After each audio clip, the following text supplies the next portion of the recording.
Hi students, இன்னைக்கு நம்ம passive to active voiceல 12th standard English book exercises task 2 page number 78 unit 3 அதில் இருக்கிற passiveல இருந்து எப்படி active-ஆ மாத்துறது அப்படிங்கிறத நம்ம பார்க்க போறோம். சரியா? பாப்போமா? Change the following sentences into active voice. அதில் பாருங்க first The smuggler has been nabbed by the police. இப்போ ஆக்டிவ் டு பாசிவ் எப்படி மாற்றணும் நம்ம சப்ஜெக்டாக இருந்ததை ஆப்ஜெக்டாக கொண்டு வந்தோம், ஆப்ஜெக்டாக இருந்ததை சப்ஜெக்டாக கொண்டு வந்தோம், நடுவில் இருக்கிற அந்த வேர்பை நம்ம என்ன செஞ்சோம், ஃபார்மை மாற்றணும் இல்லையா? ஆக்டிவ் ஃபார்மில் இருந்ததை பாசிவ் ஃபார்முக்கு மாற்றணும். அதே மாதிரி தான் இங்கேயும் சப்ஜெக்டாக உள்ளதை ஆப்ஜெக்டாக கொண்டு வரணும், ஆப்ஜெக்டாக உள்ளதை சப்ஜெக்டாக என்ன செய்யணும், கொண்டு வந்துடணும். பாசிவ் ஃபார்மில் இருக்கிறத ஆக்டிவ் ஃபார்மாக மாற்றணும். அவ்வளோதான். சரியா? ஈஸியாக வேகமாக நம்ம என்ன செஞ்சிடலாம்.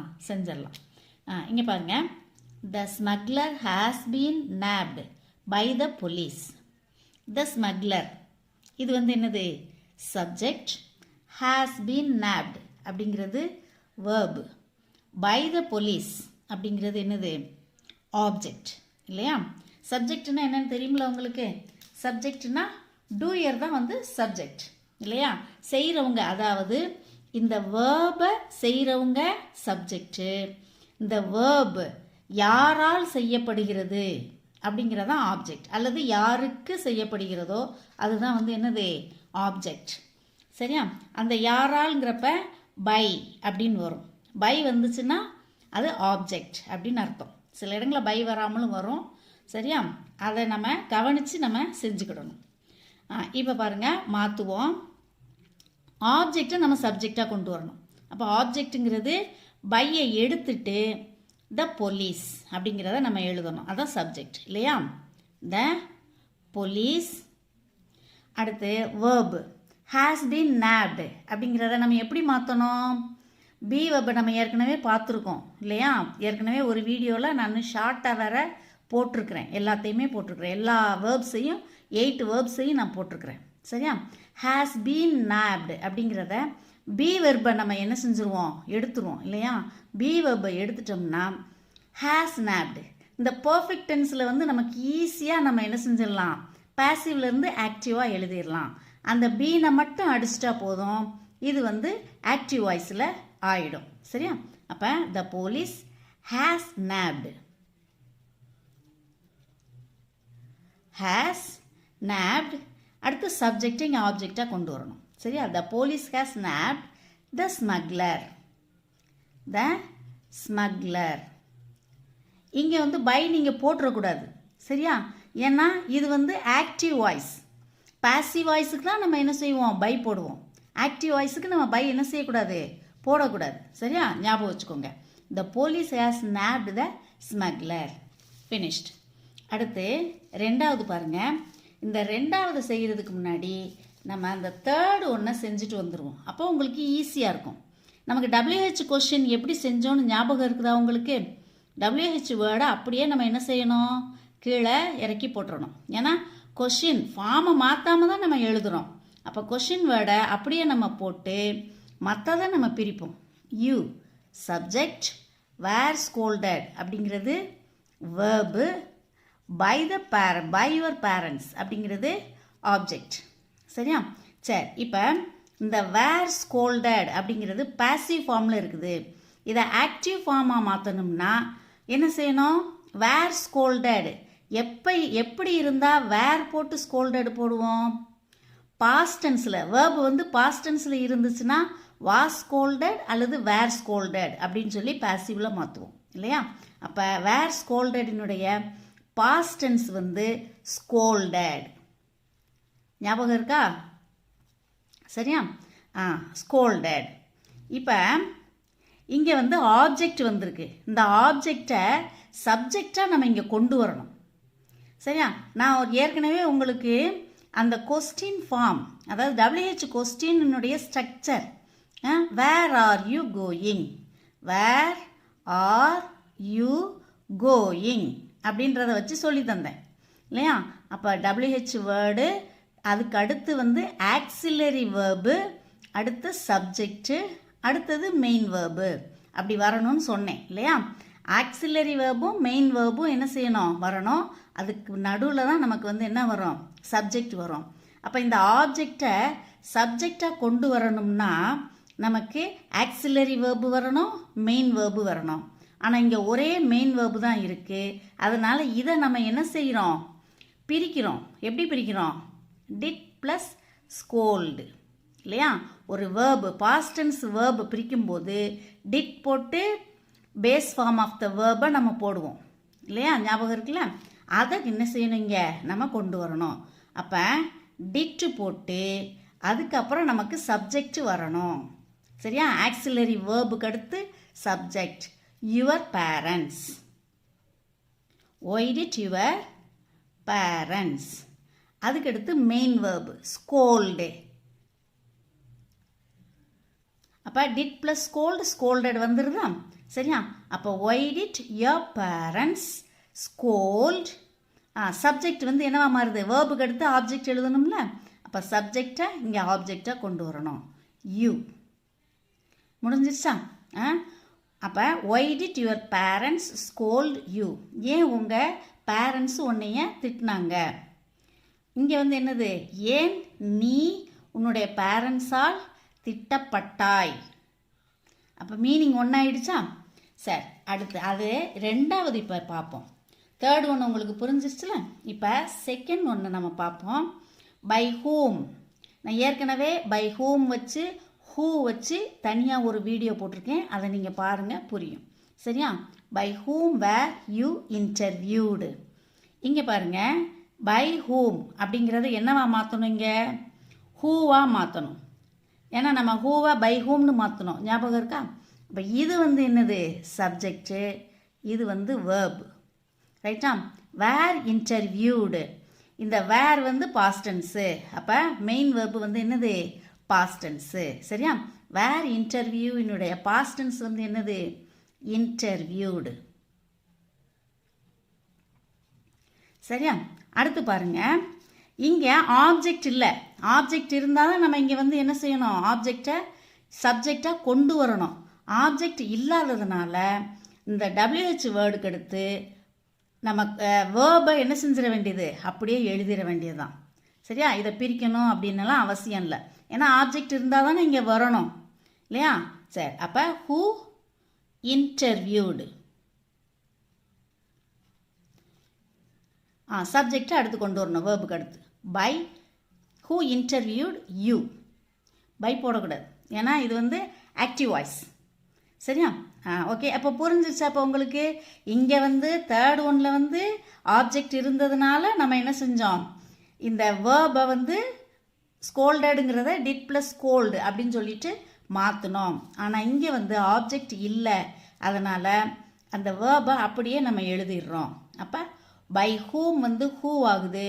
Who interviewed you. புரிஞ்சுச்சா? சரி, அடுத்து பாருங்க. D. Not a word was spoken by the convict in self defence. Not a word, ஒரு வார்த்தை கூட. Was spoken, was spoken by the convict. இங்கே பாருங்கள், நாட் அ வேர்டுங்கிறது தான் சப்ஜெக்டு, வாஸ் ஸ்போக்கன்ங்கிறது வேர்பு, பை த கன்விக்ட்டுங்கிறது ஆப்ஜெக்ட். சரியா? இது வந்து அட்ஜென்ட். அடுத்து பாருங்கள், இதை நம்ம மாற்றணும் இல்லையா? எப்படி மாற்றுறது? ஆப்ஜெக்டை சப்ஜெக்டாக கொண்டு வந்துடும். இது வந்து சாதாரண ஒரு அசர்ட்டிவ் சென்டென்ஸ். ஆனால் எதில் இருக்குது? நெகட்டிவில் இருக்குது. சரியா? நாட் அ வேர்ட், அப்போ ஒரு வார்த்தை கூட இல்லை அப்படின்னு அர்த்தம். அப்போ இங்கே நாட்டுங்கிறது நமக்கு இங்கே வரணும். சரியா? நெகட்டிவ்னா இங்கே நாட் வரணும். சரியா? பாருங்கள், the convict. The convict was spoken. Past டென்ஸாக இருக்கிறதுனால இதனுடைய வேர்பு வந்து என்னது? ஸ்போக்கு. என்னது? ஸ்போக் வரும். சரியா? ஆனால் நம்ம நாட்டுங்கிற வார்த்தையை சேர்க்கணும்.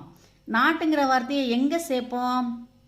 ஆக்சிலரி வேர்புக்கும் மெயின் வேர்புக்கும் நடுவில் தான் நாட் சேர்ப்போம். அப்போ நமக்கு ஆக்சிலரி வேர்பு வேணும். அப்போ ஸ்போக்கை பிரிக்கணும். Did plus speak. Did plus speak அப்படின்னு என்ன செய்கிறோம், நம்ம பிரிக்கிறோம். சரியா?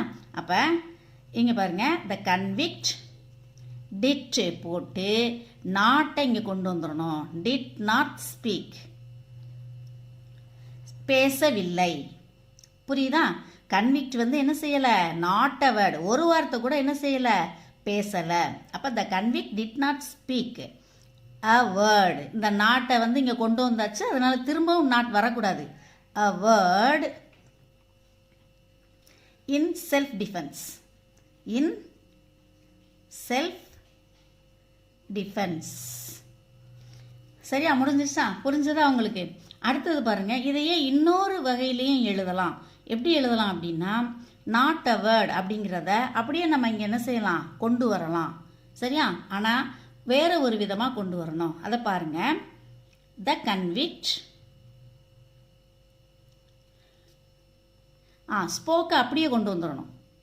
நாட் இங்கே போட போகிறது இல்லை, இங்கே வந்து நம்ம நாட் போடலை, அதனால் ஸ்போக் அப்படியே கொண்டு வந்துட்டு ஸ்போக் நாட் அ வேர்டை நோ வேர்டு அப்படின்னு கொண்டு வரலாம். சரியா? நமக்கு வந்து மீனிங் தான் மாறக்கூடாது. No word, spoke no word. ஒரு வார்த்தை என்ன செய்யலை, ஒரு வார்த்தை கூட பேசலை. Spoke no word in self defence.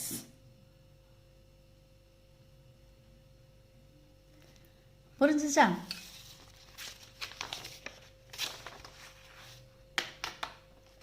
அடுத்து பாருங்க, good news is expected shortly. இதை நம்ம பிரிப்போம். Good news subject, is expected verb, object இங்கே இல்லை. அதாவது ஒமிஷன் ஆஃப் த ஆப்ஜெக்ட் அப்படின்னு நம்ம படித்தோமா? எதெல்லாம் நம்ம ஒமிட் பண்ணுவோம்? ரொம்ப இம்பார்ட்டண்ட் இல்லைன்னாலும் நம்ம ஒமிட் பண்ணிடுவோம். ஆப்வியஸ், கிறிஸ்டலுக்கு கிளியராக தெரியும் இவங்க தான் அப்படின்னாலும் நம்ம என்ன செய்வோம், அதை ஒமிட் பண்ணிடுவோம். சரியா? அப்போ தே, சம்ஒன், சம்திங், எவ்ரி ஒன், இந்த மாதிரி பீப்புள், க்ரௌடு, இந்த மாதிரி காமனாக வந்துச்சுன்னா நம்ம என்ன செஞ்சுருவோம், அதை ஒமிட் பண்ணிடுவோம் இல்லையா? அப்போ அந்த மாதிரி ஒரு ஆப்ஜெக்டை நம்ம இங்கே என்ன செஞ்சுக்கலாம், யோசிச்சுக்கலாம். ஏன்னா நமக்கு இங்கே சப்ஜெக்ட் வேணும் இல்லையா? சப்ஜெக்டை வச்சு தானே நம்ம எழுதணும். அப்போ சப்ஜெக்ட் வேணுன்றதுக்காக இங்கே ஒரு ஆப்ஜெக்ட் வேணும்.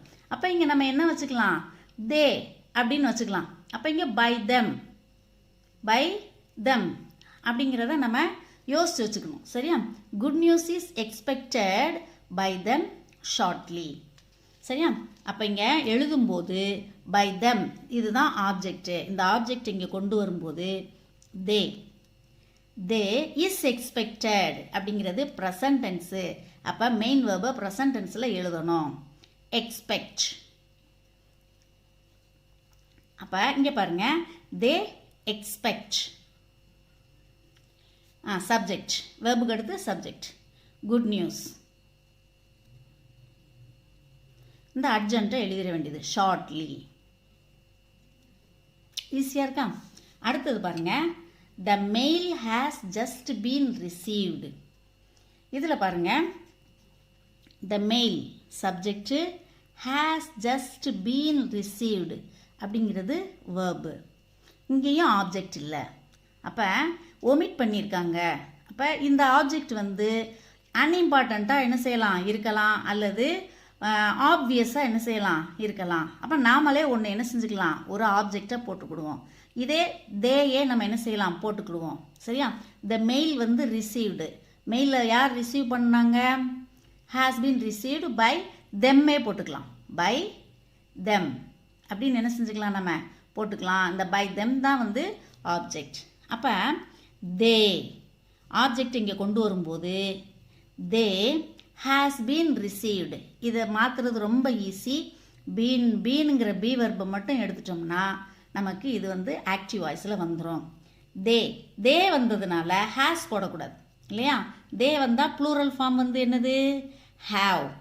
தே ஹாவ் ரிசீவ்டு. சப்ஜெக்ட் அடுத்து த மெயில் போட்டாச்சா? Very good. அடுத்தது, Sundari has been taken to hospital by her husband. Sundari subject, has been taken verb, to ஹாஸ்பிட்டலுங்கிறது என்னது ஆப்ஜெக்ட் வரக்கூடாது இல்லையா. பை ஹர் ஹஸ்பண்ட், இந்த பை வந்தால் பக்கத்தில் என்ன வரும், ஆப்ஜெக்ட் வரும் இல்லையா. ஹர் ஹஸ்பண்டுங்கிறது ஆப்ஜெக்ட். சரியா. இங்கே எழுதும்போது ஹர் ஹஸ்பண்ட் சப்ஜெக்ட் ஆகும். அடுத்து வேர்ப் எழுதணும். ஹேஸ் பீனுங்கில் இருக்கிற பீனை அடிச்சிட்டோம்னா நமக்கு ஆக்டிவ் ஃபார்மு ஹர் ஹஸ்பண்ட். இங்கே சிங்குலர் அப்படிங்கிறதுனால ஹேஸ் டேக்கன் இல்லையா. தேர்ட் பர்சன் சிங்குலர்ன்றதுனால ஹேஸ் போடுறோம். Her husband has taken. யாரை, ஆஸ். சப்ஜெக்ட் வந்து இங்கே ஆப்ஜெக்டாக வருது. வேர்புக்கு அடுத்து ஆப்ஜெக்ட் சுந்தரி இல்லையா. Has taken Sundari to hospital. சரியா. ஓகே.